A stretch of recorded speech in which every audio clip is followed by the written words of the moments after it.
Welcome back to the Abundant Practice Podcast. I'm your host, Allison.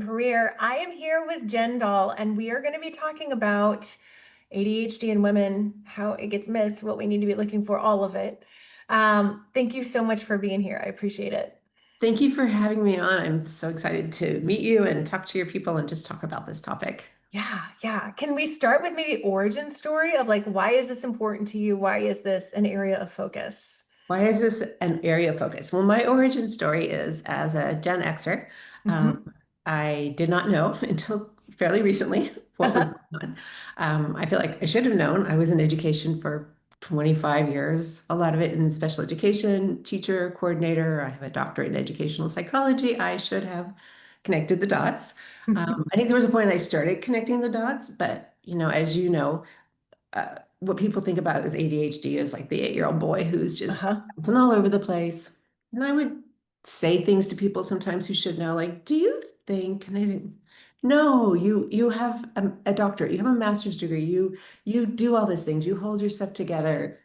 No way. And I'm like, okay. But then I would just still keep thinking. And the more I learned, the more I learned. And then I think what really started to happen was when I started, I had mostly boys Hmm. back then. And over time, I got more and more girls in my classes, and I started to not relate to them, but see myself in them in certain ways, like some Yeah. of their behaviors, and I would think, oh, that's me in middle school, Uh-huh. And so I just kept thinking that way, and then the pandemic hit, and we all went home, and we all had a lot of time at home, and more information kept coming out, and I started bringing it up more and more, and finally, I was at a psychiatrist, and we went through it, and yeah, and by that point, I already knew, and I think the main reason I was really pushing it with them was trying to decide if perhaps medication was something that I wanted, or just being able to look at it in a more authentic way. Hmm. Um, so that is basically it. Just over time, learning more, seeing myself, meeting other people who are realizing that they have ADHD and how much we have in common.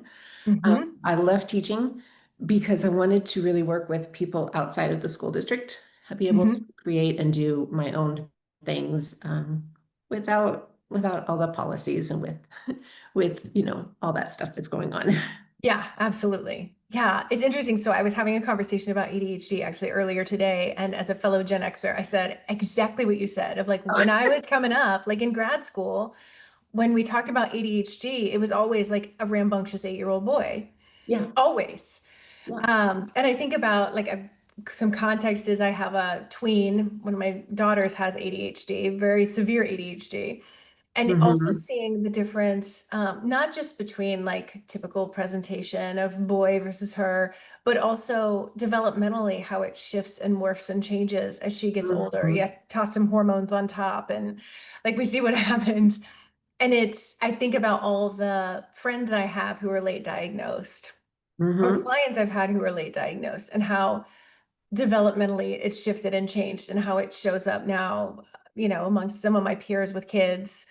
And like I can't juggle their schedule and my schedule, and like my executive functioning can't stretch that far. Like it's stretched Yeah. far enough for me to do school or to do work and all those kinds of things, but like I hit a limit. So, Definitely. I know what you're saying, and I know a lot of people end up really finding out when their own kids become hmm. referred, or somebody starts talking about it with them because there's that whole component. Hmm. And back when we were young, it was just personality things. So you're this or Right. you're that, and Hmm. you're so smart. So why do you do this sometimes? And so it was never really looked at. And I think that that's one thing also for especially women, but even men who are finding out later, having to relook at those stories, relook at what you've been told, what you told yourself, all that Hmm. stuff you've internalized. Hmm.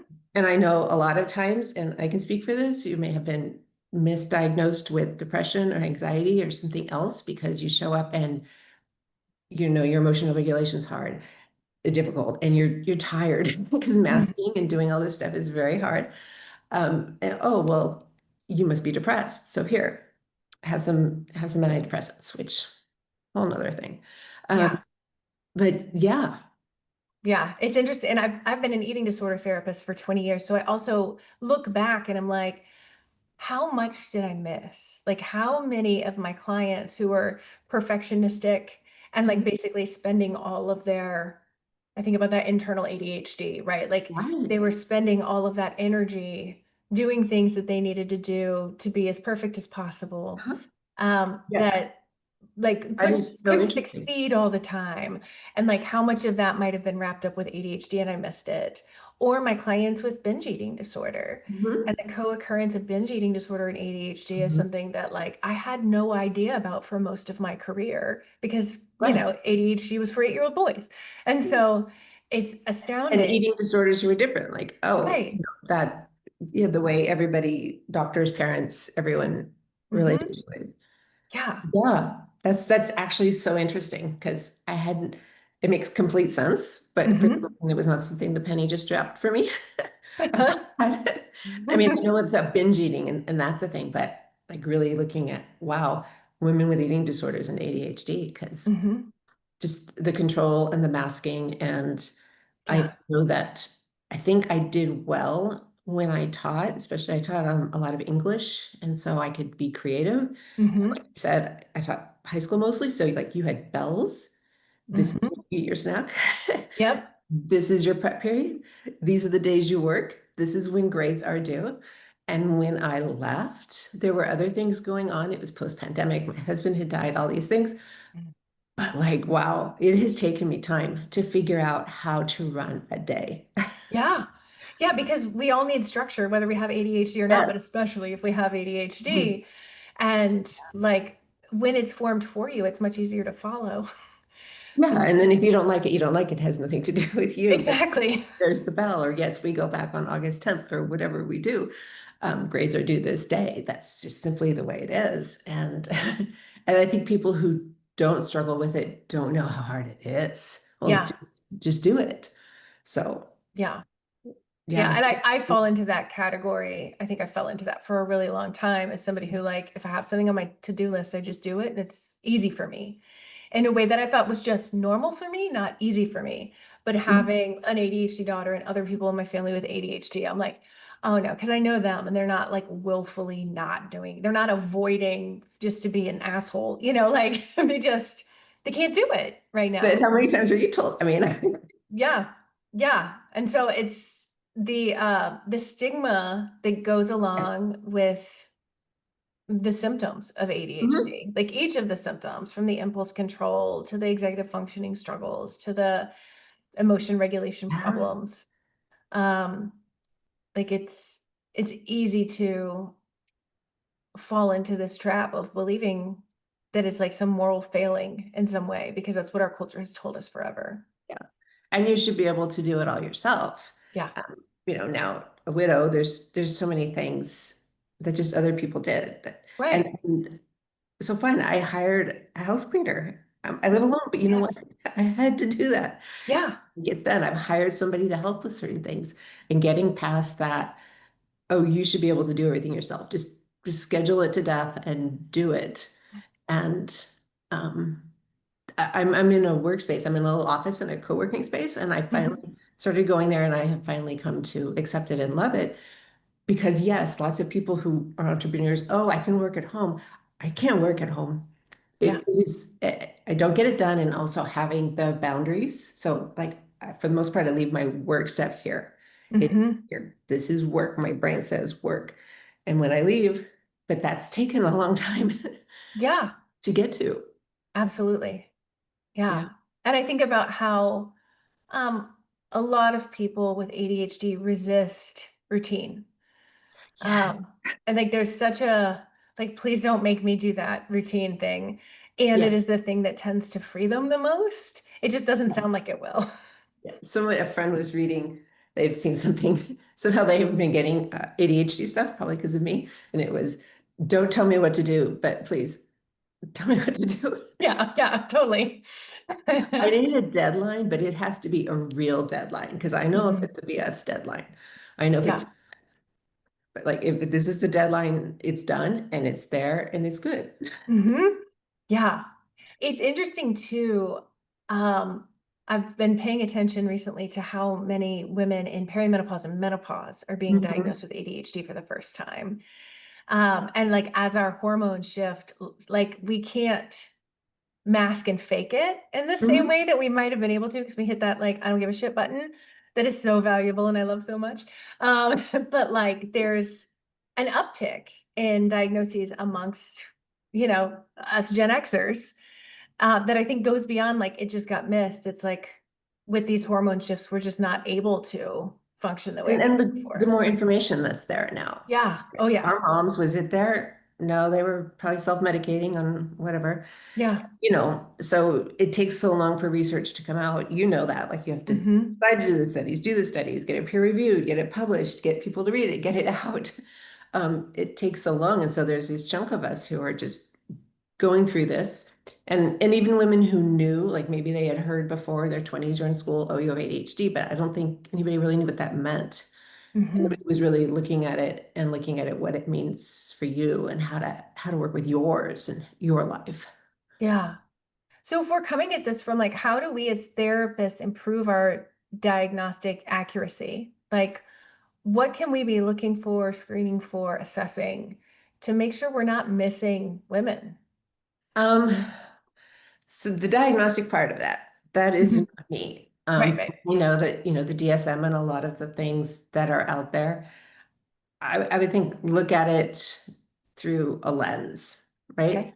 They were created a certain way by a certain group of people for a certain group of people. I think it's probably gotten better, but so much of it, right, was created by men based on Hmm. studies on men and boys Yeah. and not us. I would really listen to your clients and see what their story is and see what they're really saying um, about their whole history because this didn't they may just be finding out about it or realizing it, but it's been Hmm. their whole life. So what are those stories they're telling about things that people said to them, ways that they felt about things that they struggled with?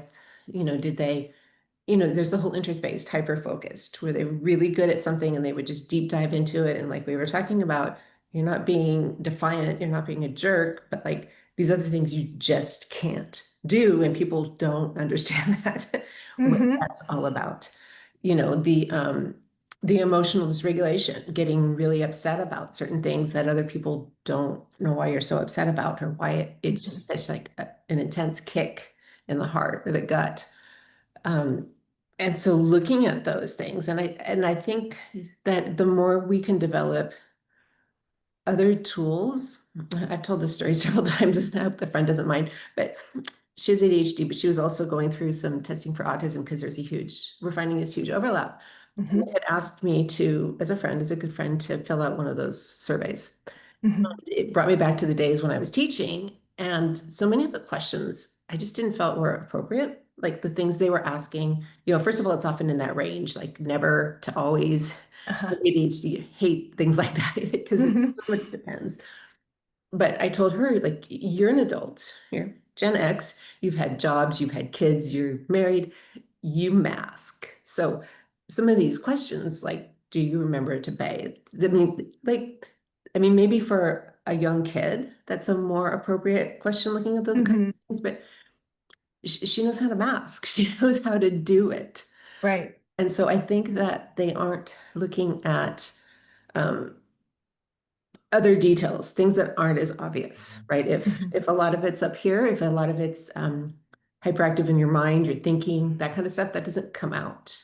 We can know how to game the system. We can know how to show up at an intake, Hmm. mask, and not show it. Um, you go in and you get these surveys to fill out even for yourself, and it's just like, well, it depends what mood I'm in that day. It depends Right. left, it depends if I ate, depends how comfortable I feel. Yeah. And And there's as a no parent way. of a kid with ADHD, when filling out those forms, it's like, how aggravating has today been? Because if it's been a really aggravating day of trying to like get her on task and get out the door and all those kinds of things, and everything's going to be elevated versus if it just happened to be a smoother day. Yeah. Like I And what have provided the you gone proper through to get structure. there? Have you had to Yeah. fight your doctors? Have you Hmm. been told you're wrong? What are the implications of going there and being there and either hearing yes or no? Hmm. You know, Yeah. that's part of it too. But Yeah. yeah, I mean, I've seen things where, just put two people with ADHD in a room together and you'll figure it out. Like, Uh-huh. like when I started taking my puppy to this daycare thing, the first step they do is they put him in a room with another dog just to see how those two went. Like if you Hmm. thought it was like put this person in a room with somebody else with ADHD and Yeah. see how the conversation goes and see what happens and you know, that kind of thing. Hmm. I think listening to their stories, how they do things, how they think about things, things that have happened to them. Yeah. Um, and then, you know, getting diagnosed officially can be kind of a privilege too. It can be very hard to find doctors. It can be, depends on your insurance, how much you have to pay, where Hmm. you go from that. Are they going to push meds on you? Is that what you want? Is that what you don't want? Are you not sure? Because if you're going in and you're confused and you're just looking for some help, it's really easy to say, okay, give me the pills and we'll go from there. But I mean, Hmm. that's true for so many things. Hmm. Right. Right. Yeah. And I like to your point about like the assessment, the assessment is not just the questions, right? It's the Right. listening. Right. And I And think often about, like they want to know, oh, well, when you were in elementary school, what did your record say? We're Gen X. They don't even, they're in some basement that probably got flooded, and what do right, you know then? They probably say, oh, she was too quiet, or she talked to her friends too much, or she needs to stop passing right, notes, or, she gets silly, or right. And the more expectations consistent. were different then too, right? Like I remember my report card said a few times, like talks too much in class, when like I was not, I was a rule follower. I was not trying to like break the rules and chat with my friends, but like probably like asking for a pencil got me written talks too Yeah. much in class. Because it was still more of a seen and not heard vibe Yeah. Or back somebody then. said something that made you think, and then you just had to like Right. to somebody, Mm-hmm. which comes across as rude to some people. Right, right. Yeah. And I think like I was talking to somebody else about ADHD, the same person I was mentioning earlier, and she was saying like there's a question that's often on these assessments of, is it hard to get to appointments on time? And for a lot of women, it's like, well, no, I mean, I always get to appointments pretty much on time, but they had to set 8 alarms to do it. Yeah, or really early. Like Yeah. Yeah. because you can't be late, but really realizing that figuring out that actual time is hard. So getting Hmm. really early, Right. oh, I brought a book. I don't care. But Right. And so that's they may also say, like, not, no, it's not hard because I got there. But yeah, it took considerably more effort than it would take for somebody who's neurotypical. yeah. Um, yeah, Mhm. They're yeah. very much, uh-huh. And remembering things, you know, I put something away, you've got the doom boxes and stuff. I put something Hmm. away, it is gone. But then if I have everything I need to remember out, it's a mess. Hmm. Yeah. Well, and I think you mentioned earlier about like being misdiagnosed or maybe the ADHD diagnosis being missed amongst anxiety, depression, Right. these kinds of things, which I mean, I personally think having anxiety and depression makes sense Hmm. if you have been trying so hard to function in a world that is not set up for you and you think it's your fault. Hmm. Yeah. But to And say you just have anxiety and depression, here's a pill. I, right. Or like, let's just keep doing therapy, but you're still going to feel like yeah. shit about yourself because you still can't like keep up, so to speak. Yeah. And because your therapist doesn't know, just like your Hmm. doctor doesn't really know, Right. they know very, very little unless they've gone out to learn about it Yeah. or experienced it. And so it sounds like you self-advocated, like you self-diagnosed essentially and came into a like mental health professional and said, here's Yeah. everything going on. Yeah. And were And I they, talked about it for a while. And part of it was, first of all, I don't think these antidepressants are right for me. And I don't think they're helping. And I don't think we looked at the right thing. And so this whole process of what's really going on, wanting, Mhm. just being tired of all of that. Yeah. Um, and then my husband died suddenly, and I've since found a great therapist, and she knows so much about grief and trauma. But there are so many times where I'm actually teaching her about Hmm. ADHD, or she'll say something and be like, okay, so that might work for some other clients, but let's just be honest, this isn't going to work, or this is how Hmm. I think. I know what Yeah. I'm doing. I mean, I have a master's in school counseling. I know this stuff, but I'm also Hmm. telling you that from my lens, this is something else you should know and think Yeah. about. And so I think about somebody in the same position that doesn't have your background and Yeah, doesn't have your assertiveness skills. yeah, And how like in that like I set set like up. yeah, and great therapist and like, Yeah. but feeling like, okay, now I'm failing at therapy because I'm not able to do this stupid homework assignment that I'm supposed to do or whatever, Mhm. you know? And how, as therapists, we need to be really mindful Yeah. of like, are there certain tasks or homework assignments or ways of processing or thinking about a thing that we are asking people to do, and the same person is having like a thematic issue with getting some of it done? In which case, like, that could be a great red flag for you. Like, maybe this is a neurodivergence of some sort or ADHD or something, Yeah. you know? Yeah. I would think trying to be really open and honest and listening and asking in a non-critical way, what is holding you back from doing this? Not like, why didn't you do it? Like, what's the Mm-hmm. problem? Like, but trying to be like that and getting to the relationship where they accept that and they're like, okay, I hear that you care and you're really asking, and I may not know, but let's talk about it. Because Mm-hmm. you've built up all these walls, like, oh, I'm just stupid or I'm just lazy. So taking that time to, okay, so what really is it too many steps? I mean, a lot of the times, like something that neurotypicals think is easy to do. Like we talk about the laundry. Oh, just do the laundry. But Mm-hmm. when you think about it, there's a lot of steps to do in the laundry that you've got to plan and do and remember and keep. Got that interest-based thing. Mm-hmm. Keep interested in from getting it from the dirty clothes to put away. Uh-huh. And it's a lot. It's a lot. So what are the steps, like you could ask a client, if this is the task, whether it's a homework assignment for English or it's something for your job or something you're trying to do for your family, yourself, what are the steps? Mm-hmm. And even having, listing that out, a task analysis and seeing what's missing and where they get lost in there. Because maybe they're jumping from A to F, and Mm-hmm. that's where they get hung up because then none of this was accounted for. Or then Mm-hmm. you just see that this project has 200 steps and we need to move it back. Like we need a smaller task, a smaller goal, a smaller project first, Mm-hmm.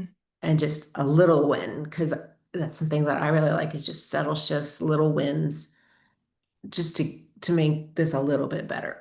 And then Yeah. just want a little bit better. Because we can dive in like, yes, I have a doctorate. But that's very directed. It's like Mm-hmm. it is step by step. Whereas I'm trying to write a book. Mm-hmm. Much more out there, you Yeah. know. And so that kind of thing. Kind of Yeah. went off on a tangent, I think. No, that's good. That's all good. It's all ADHD. relevant, right? Yeah. I was in an interview with somebody. I'm going to start doing some webinars, teaching through some, what do you want to call it? Like entrepreneurs and HR and stuff like that. And Mm-hmm. so I'm talking to the person, she's don't take this the wrong way, but I can tell you have ADHD. Yes, and I promise I can also show up and I can pull it together and be Mm-hmm. very, very pulled together. Yeah, because you've done it your whole life, you've had to, right? Yeah, And I yeah, think that's the interesting piece is like there's masking and there's figuring out what works for you to get shit done, yeah, and like whether that's accommodations or alterations or however you need to make it happen. Like there's clearly a lot of work you did in your schooling at yeah, all different points to make things happen. Because while it's directed, it doesn't mean you always wanted to do what they said to do. It wasn't, right. like I know I was barely interested in Yeah, like a lot, like there was very little that I was interested in some of my grad school classes. And yeah, it took a lot for me to make myself do it. And I don't have ADHD. So like there's yeah, some way that you accommodated that on your own through yeah. probably a lot of like hard Trial and won. error and just Yeah. white knuckling it through. Yeah. Hmm. Yeah, and I think that's some of the beauty of getting diagnosed and getting accommodations in certain circumstances, probably some of what you're working with HR on in different places to help them make it a more accessible workplace for folks. Hmm. But it's, Because I've seen workplaces that don't work and I've seen yeah, doctors and nothing against them, but they don't know. I think I've heard, things like, oh, they get like one little hour or one day in all of med school on it. yeah, That's nothing. yeah, it's not enough. And the research is probably kind of old. Yeah, yeah. So I appreciate you talking to us. If Yes. you've got an audience of therapists listening to you right now, is there anything specific you want to leave them with? Um, I would just like to say we all have so much to learn. I would suggest to whatever level you want to learn more, whether it's talking to people, listening to, there's some really great podcasts out there like this, uh, reading books, just doing some own thinking or workshops on your own, and then listening to your clients, like to the Mhm, extent that you can actually listen to them and maybe get some information out of them. mhm, And just keep thinking and that we want to just keep moving forward and like many things it'll show up in different ways to different people. So I mean that's something else that we can sometimes hear is, oh well, my sister does this is the calendar my sister uses, this is what you should use. And great, it might work, it might not, because mhm. it shows up both in how it shows up and in our lives getting to this point have been different. Yeah, uh, absolutely. so some of the stuff that I pulled together is I have some stuff on my website like quick and easy hacks. I have an SOS ADHD card deck that I pulled together that gives little scenarios and some suggestions, and then like a main idea about what's going on behind that. Mhm, Just trying to work through things like that. Let's not tackle all of this. Let's tackle something, whether it's a low-hanging fruit mhm, or your boss or your partner or something is really, really impacting your life. And that's where you want to start. And still, we're not going to tackle all of that. We're going to take mhm. one little bit um, and work through it and see what works and see what we can add on to, and then go from there. Yeah, love Because it's it. going to take time because it's been there forever. Mhm. Awesome. Well, thank you, Dr. Dall. Y'all can find her at ADHDholistically.com. I'll put that in the show notes to make it easy to click. And thanks for your time today. Thank you so much. Take care. Bye.